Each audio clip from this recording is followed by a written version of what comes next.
는 세 가지의 병사에 대해서 이야기하고 있습니다. 첫 번째 뭐라고요? 그리스도 예수의 병사. 그 다음에 둘째는 좋은 병사. 세 번째는 모집한 자를 기쁘게 하는 병사. 그럼 세 번째 얘기는 하나님을 기쁘게 하는 병사라는 이야기일 것입니다. 첫 번째, 예수 그리스도를 그리스도의 병사라는 이야기는 우리가 어디에 소속되어 있느냐를 이야기하고 있습니다. 여러분들 어디에 소속되어 있습니까? 우리는 분명히 하나님, 예수님, 그리고 하나님께서 우리에게 허락하신 대안교회에 소속되어 있습니다. 너는 도대체 정체가 뭐냐라고 물어보면 나는 그리스도의 병사입니다. 군에서 소속이 어디냐고 물어보면 저 같은 경우는 1사단에서 근무를 했습니다. 1사단에 소속되어 있습니다. 그러면 상급자, 관등 성명을 대는 그런 일들도 있습니다. 많은 사람들이 물어봅니다. 여러분들의 정체가 무엇입니까? 라고 물어보면 나는 그리스도의 병사입니다. 라고 대답할 수 있어야 합니다. 나는 예수의 군대입니다. 정확한 정체성을 가지고 분명히 밝힐 수 있어야 하고 예수님을 대장으로 모시는 그런 군대의 병사라고 말씀할 수 있어야 합니다. 그래서 그냥 단순히 병사라는 얘기로 끝나는 것이 아니라 그리스도 예수의 병사라고 이야기합니다. 두 번째, 아까 병사 얘기하면서 무슨 병사라고 그랬죠? 좋은 병사. 여러분들 좋은 병사는 무엇입니까? 좋은 병사, 좋은 군사라고 하는 말은 정병이라고 이야기합니다. 제가 신병교육대에 있었는데 그 신병들을 교육시키려면 정병 육성이라는 메달을 받아야 합니다. 그 메달이 없는 사람들은 신병들을 교육할 수 없는, 그러니까 자격증 같은 겁니다. 그런 정병을 육성하기 위해서 메달을 받습니다. 그런데 그 메달을 그냥 받는 것이 아니라 여러 가지 훈련과 여러 가지 과정들을 통해야만이 그 메달을 받을 수 있습니다. 우리의 자녀들도 군대에 입대하면 신병으로 입대를 합니다. 그런데 그들이 정병이 되기 위해서, 저 때는 6주간 훈련 받았는데 요즘 4주 훈련 받는다고 그렇게 들었는데, 그렇게 훈련을 받아서 여러 가지 과정을 겪어서 군인이 되어가는 것입니다. 그런데 여러분들 그렇게 똑같이 훈련을 받는데 똑같이 정병이 됩니까? 그 중에 낙오하는 병사들도 있고, 또 그 중에 몸이 불편한 병사들도 있고, 또 그 중에 여러 가지 문제들을 일으키는 관심사병들도 있습니다. 그러면 우리의 공동체 안에도 분명히 하나님께서 좋은 군사가 되라고 이야기하는데 우리의 공동체 안에도 분명히 그런 것들이 무수히 존재하고 있습니다. 하지만 우리가 그 안에서 좋은 군사가 되어야 한다는 말을 하고 있습니다. 제가 군 훈련소에서 신병들을 교육하면서 도망병들이, 일명 탈영병들이 많이 있습니다. 군인으로 처음으로 훈련소에 부름을 받아서 입소하여 훈련을 하게 되면 여러 가지 어렵고 힘든 일들이 있습니다. 또한 여러 가지 고통스러운 일들도 있습니다. 하지만 집에 돌아가고 싶은 여러 가지 유혹들도 있습니다.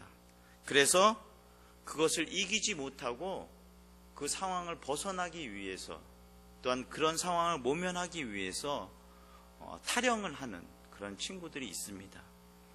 그러면 좋은 군사라고 이야기하지 못합니다. 우리가 좋은 군사가 되기 위해서 그리스도께서 그냥 단순히 군사가 되어야 한다고 이야기하는 것이 아니라 좋은 군사가 되어야 한다고 말씀하시는 그 내용에는 그 다음에 그런 내용이 함께 포함되어 있습니다. 오늘 본문 말씀에 보니까 너는 그리스도 예수의 좋은 병사로 나와 함께 무엇을 받으라? 고난을 받으라 말씀하십니다. 좋은 군사가 되기 위해서 따라오는 것이 뭐라고요? 고난이 함께 따라온다는 이야기입니다. 사랑하는 성도 여러분, 여러 가지 고난을 겪고 계십니까? 또한 우리 공동체에 여러 가지 고난들이 있습니까? 하나님께서 좋은 병사로 만들어주시는 과정이라 생각하시고 그 고난을 감사하게 생각하시는 여러분들이 되시길 바랍니다. 또한 군사로, 병사로 그냥 끝나는 것이 아니라 한 가지, 마지막 세 번째 무슨 말씀을 드렸죠? 모집하는 자를 기쁘게 하는 군사. 모집하는 자를 기쁘게 하는 군사가 되어야 한다고 이야기합니다. 하나님이 우리를 군사로 모집하고 훈련시켜서 영적인 전쟁을 할 때 하나님을 실망시키는 그런 군사가 되는 것이 아니라 영적인 전쟁에서, 믿음의 전쟁에서 이겨 나아가는 하나님을 기쁘게 하는 군사가 되어야 한다고 본문은 이야기하고 있습니다. 예수님의 군대, 좋은 군사, 주인을 기쁘게 하는 그런 병사가 되어야 합니다. 단순히 충성된 사람은 그냥 단순히 명령에 복종하는 그런 병사가 아닌 그리스도 예수의 병사, 좋은 병사, 모집한 자를 기쁘게 하는 병사가 되어야 한다고 말씀하십니다. 두 번째로 경계하는 자에 관해서 이야기하고 있습니다. 하나님께서는 충성된 사람은 경계하는 자와 같은 사람이라고 말씀하십니다. 여러분들, 경기라고 하면 여러 가지 종류들이 있습니다. 그런데 오늘은 한 가지 달리기에 관한 이야기를 해보려고 합니다. 달리기 경주에는 두 가지 종류가 있습니다. 단거리를 달리는 경주가 있고 장거리를 달리는 경주가 있습니다. 그래서 단거리는 신호가 떨어지자마자 100m를 골인하는데 10초도 되지 않는 그런 짧은 시간입니다. 근데 우리의 믿음 생활은 이런 단거리 같은 삶이 아닙니다. 여러분들도 잘 알다시피 우리의 믿음 생활은, 우리의 신앙 생활은, 우리의 삶은 장거리와 같은 그런 삶입니다. 그래서 믿음의 생활은 이런 단거리 경주가 아닌 장거리 경주로서 죽을 때까지 우리의 믿음을 지켜 나아가며 또한 우리의 믿음을 그것으로 보여야 하는 여러 가지 역할들이 있습니다. 그러기에 열심을 다하고 노력하고 또한 그런 사람들에게 하나님께서 상급을 허락하신다고 말씀하십니다. 마라톤에서 올림픽에서 가장 마지막에 하는 경기가 마라톤 경기인데 그 경기에선 42.19km를 달립니다. 2시간 이상의 경기를 진행해 나아가면서 자기와의 싸움을 벌이고 있습니다. 우리 인생도 이런 마라톤과 같은 인생임을 여러분들이 잘 알고 있습니다. 경기하는 자에게는 장거리 경기가 있고 단거리 경기가 있다고 말씀드렸습니다. 첫 번째. 그 다음에 두 번째, 경기하는 사람들에게는 아마추어가 있고, 아마추어가 아니면 뭐죠? 프로가 있습니다. 여러분들, 아마추어는 뭡니까? 취미활동. 제가 아마추어라는 말을 국어 사전에서 찾아보니까 동호인, 애호가 이런 말을 하고 있습니다. 더 쉽게 말씀드리면 무슨 일이나 취미로 하는 사람입니다. 근데 그 반대로 프로는 어떤 의미를 가지고 있습니까? 돈을 버는 경제적인 활동을 하는, 즉 직업이라는 말씀입니다. 그러면 우리가 예를 들어서 마라톤 경주에서 황영조나 이봉주 같은 그런 사람들은 돈을 받고 경기를 하는 사람입니다. 월급을 받는다고 이야기하죠. 또 은퇴하면 코치나 감독이 되어서 또 그의 생계를 책임져 나아가는 것입니다. 그러니까 프로는 곧 본업이라는 뜻입니다. 우리 믿음 생활도 프로와 같은 사람으로 살아가야 하는 것이 아닌가라는 생각을 해보게 되었습니다. 아마추어처럼 그냥 내가 좋으면 하고 내가 좀 시간이 없으면 하지 않고 나에게 조금 이익이 되지 않으면 바로 끊어버리는 그러한 것이 우리의 신앙생활이 아니라 정말 이것을 가지고 전문적으로 열심을 다하여 나의 삶을 다하여서 하나님 앞에 나아가야 하는 그런 의미를 가지고 있습니다.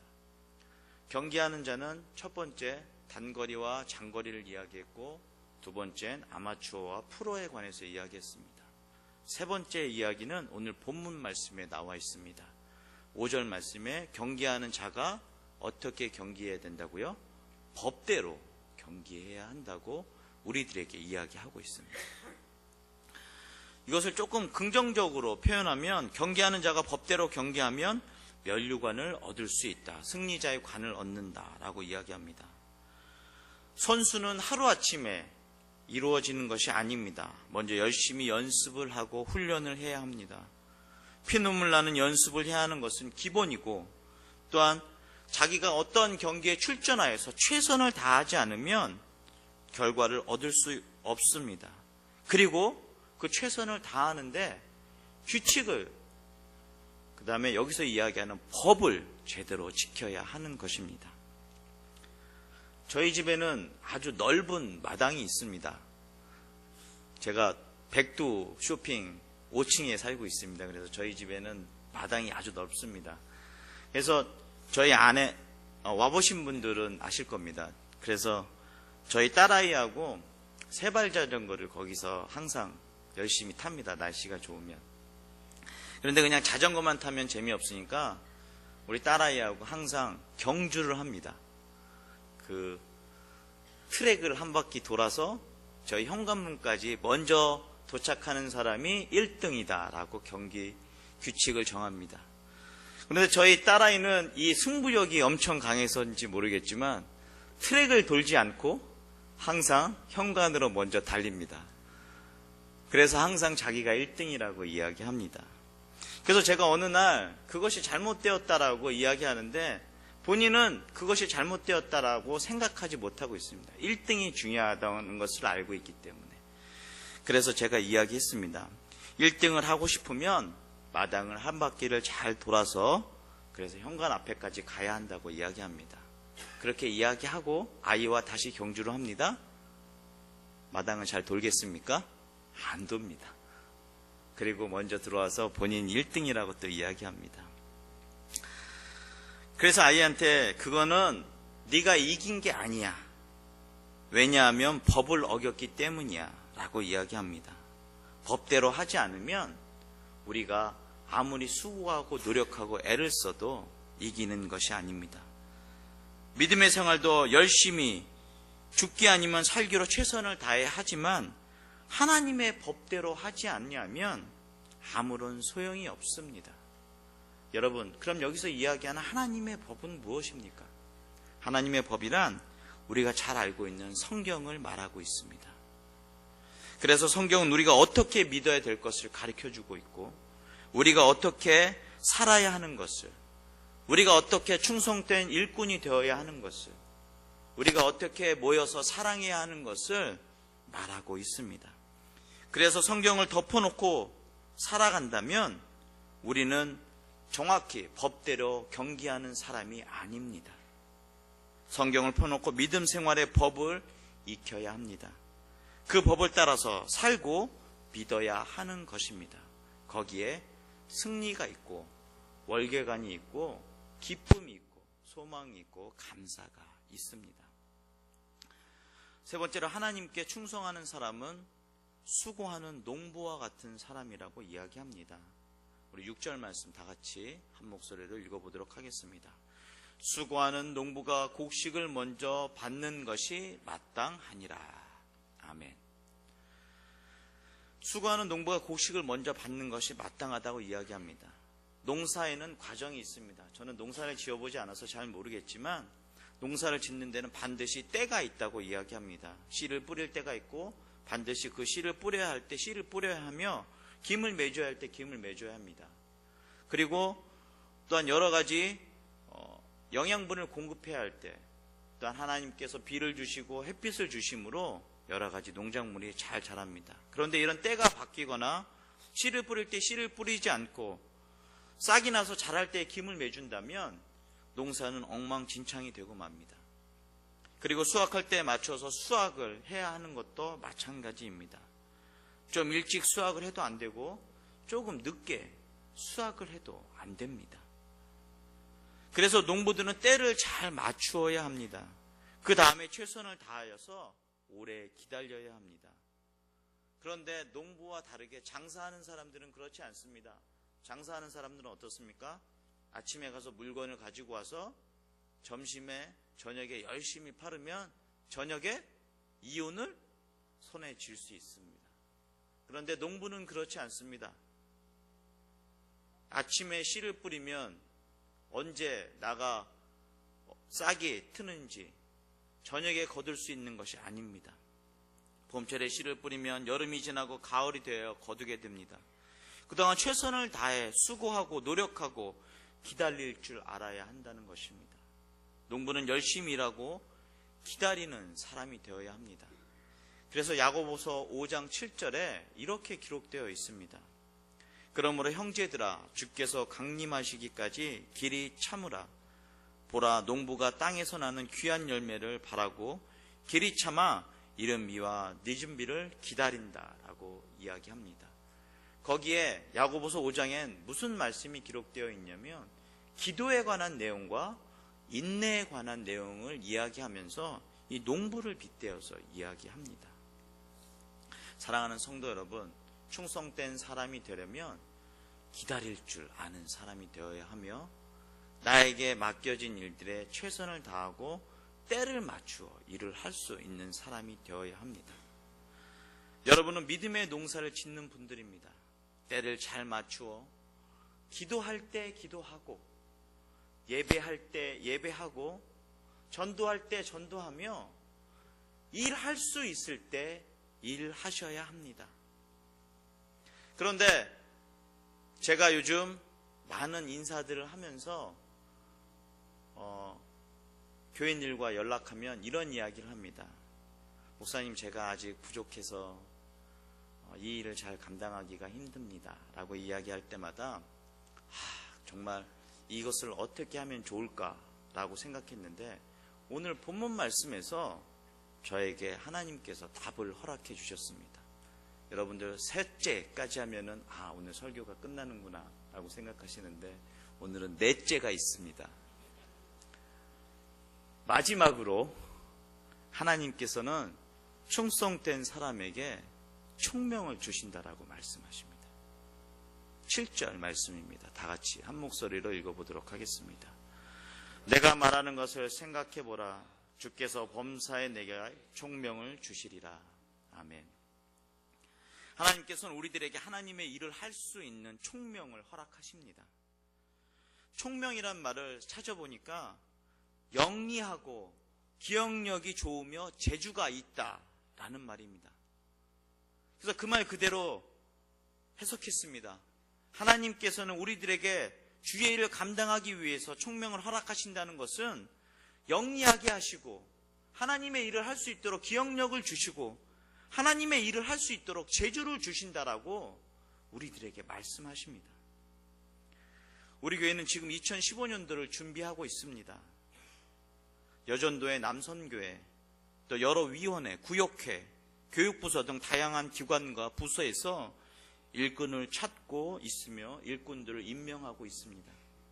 하나님께서는 우리들에게 충성된 사람이 되기를 원하십니다. 그런데 우리들에게 단지 충성만을 강요하는 것이 아니라 충성된 사람들에게 무엇을 주신다고요? 총명을 주신다라고 말씀하십니다. 사랑하는 성도 여러분, 충성된 사람이 되시길 바랍니다. 하나님께서 여러분들에게 총명을 허락하십니다. 이번 주 화요일에 병원 신방을 하면서 한 권사님과 이런 이야기를 나누었습니다. 권사님이 나이로 인해서 구역장을 할 수 없는 시기가 왔다고 합니다. 구역장을 열심히 할 때는 몰랐는데 구역장을 그만두고 나서 오늘 우리가 예배 시작하면서 불렀던 찬송가 330장 일할 수 없는 밤이 속히 오리라 라는 찬송을 부르며 몇 날 며칠 우셨다고 합니다. 그렇습니다. 일할 수 있을 때 주님께 충성하십시오. 주님의 몸된 교회를 세워나가는 일에 충성하셔야 합니다. 일을 하고 싶어도 할 수 없는 밤이 속히 옵니다. 하나님이 원하시는 충성된 일꾼은 잘 훈련된 군사 같은 사람, 법대로 경계하는 사람, 수고하는 농부와 같은 사람입니다. 그런 사람들에게 하나님께서는 한없는 총명을 허락하신다고 말씀하십니다. 사랑하는 성도 여러분, 하나님을 신뢰하십시오. 그 신뢰하는 믿음, 하나님을 의지하는 믿음을 나에게 주어진 일들로 감당할 수 있는 은혜로 받아들이시기 바랍니다. 하나님께서는 반드시 여러분들을 아름답게 사용하십니다. 하나님께서 주시는 새로운 힘으로 2015년 한 해도 하나님께 충성하는 여러분들이 되시길 간절히 바랍니다. 기도하겠습니다. 사랑의 하나님,